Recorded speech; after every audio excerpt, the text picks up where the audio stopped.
François Baron, vous aimez bien vous voyager dans le temps? Oui, bien sûr. Vous êtes généalogiste, on peut le dire. Comme vous tous aimez les ça? généalogistes, on aime Oui, bien aller dans absolument. l'histoire et dans le temps. Vous êtes vice-président de l'association Les Jeunes et la Généalogie. Alors, si on est parents, grands-parents et qu'on veut intéresser nos enfants et petits-enfants à la généalogie, on commence par quoi? Alors déjà, on commence par ne pas leur parler de leur ancêtre au XVIIe siècle, parce que ça, ils voient pas du tout ce que ça peut. D'accord. Donc, on va commencer à l'âge de 5-6 ans. D'accord. Et puis, on va faire des travaux manuels, surtout au Ouais. départ. Donc, on va faire des petits objets. Ouais. J'en ai pris 2 ici. Une boîte souvenir. Ah, ça, simplement c'est une boîte de chaussures. Alors ça, c'est quoi? C'est une boîte à chaussures que vous avez C'est une boîte à customisée? chaussures que les enfants peuvent décorer. Alors, on leur D'accord. fournit du papier peint, des papiers d'emballage. Et ils vont découper ça à leur goût. Et puis, dedans, ils vont mettre un dessin. D'accord. Un petit arbre généalogique s'ils en ont déjà fait un avec papa, D'accord. maman. Ils vont mettre un souvenir familial, une D'accord. médaille, D'accord. une photo de famille. Ouais. Et puis, dans 20 ans, dans 30 ans, ils retrouveront la petite boîte. Et ils auront complété la petite boîte. Alors ça, ce sont de vrais souvenirs que vous avez mis dedans? Ça, c'est des vrais souvenirs, ça, ouais. Ça, c'est mes petits-enfants. C'est mes petits-enfants, ça. D'accord. Tout à fait. Très bien. Donc, et donc, on commence par la boîte à souvenirs. Alors, on commence par la boîte à souvenirs. On peut commencer par un petit objet qui est un cintre. Alors, je crois qu'il s'est cassé la figure, le cintre. Le cintre qui est tout simplement un cintre qu'on achète en supermarché. Des pinces à linge, du carton, des pots de yaourt pour faire les petits ronds, des ciseaux. Les parents, ils aident un petit peu, parce que 5 ans, on manie pas on fait attention.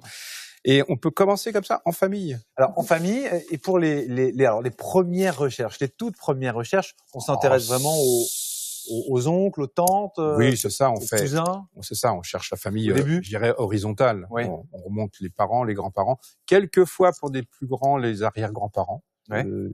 Certains qui parlent beaucoup de leur famille entre eux.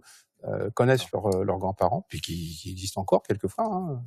Donc, après les recherches sur des sites internet, c'est pour les plus grands. Hein. C'est CM2, 6e, ils commencent à manipuler l'outil informatique, et donc il n'y a pas de souci. Parce que moi, je me souviens que la généalogie, on commençait à en parler à l'école, c'est-à-dire qu'on nous demandait de fabriquer son arbre généalogique, et je me souviens qu'effectivement, on commençait par la famille la plus proche, c'est ça? C'est au programme scolaire, des CM1, donc on parle de la famille. D'accord. Qu'est-ce que vous voulez nous montrer là? Là, je vous montrais, c'était d'autres exemples. Ça, c'était ma petite fille à 5 ans. Un jour de pluie, on a pris des cartons, des pinceaux, des paillettes, parce qu'elle voulait surtout faire des paillettes à l'époque, plus que de la généalogie.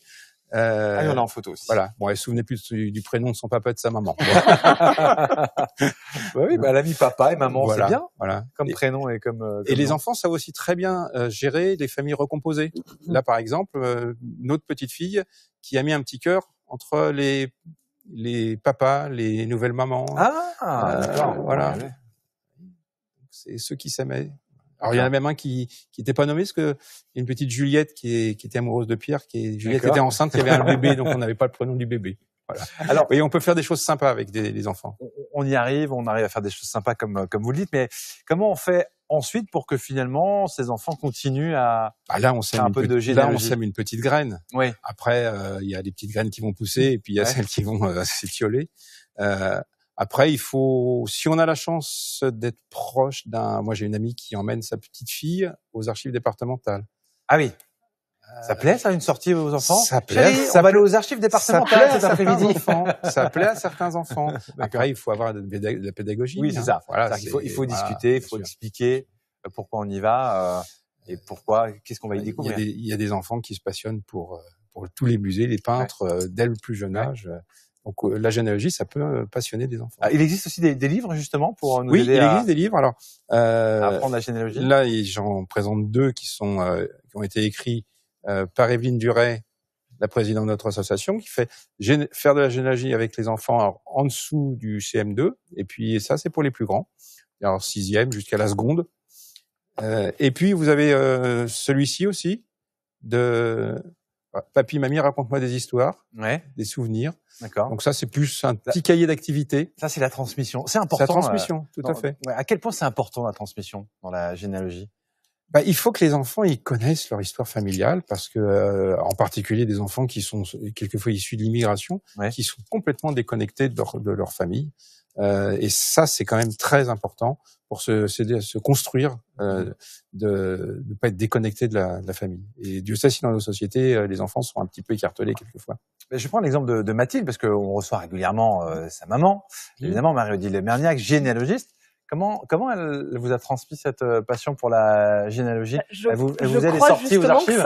Que ça a commencé justement à l'école par je baignais déjà dans les histoires de famille, mais ça a commencé par l'arbre qu'on devait remplir. Oui. Et j'ai trouvé ça fou même de mettre un nom sur nos grands-parents, c'est bête, mais on les appelle pas par leur nom, donc d'avoir les photos de leur jeunesse, leur prénom, ça donne envie d'en savoir plus. Alors des fois, il y a un élément déclencheur dans la vie qui fait que ça peut être un décès, par exemple. Pour un enfant, ça peut être un décès qui fait que il va s'intéresser à sa famille. Sa famille pour savoir des frères, d'un frère, d'un cousin, d'un grand-parent. Qui va s'intéresser à la famille. Mais voilà, quand on commence des petits ateliers comme ça plante cette petite graine. Il y a des enfants qui connaissent très très très bien leur famille. Il y a des enfants très jeunes qui connaissent très bien les arrière-grands-parents.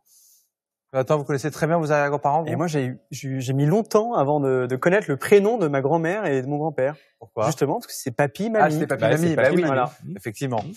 Merci beaucoup, François Baron, d'avoir été avec nous, vice-président de l'association des jeunes et la généalogie. On espère qu'on vous a donné quelques petites clés pour essayer d'initier vos enfants à la généalogie.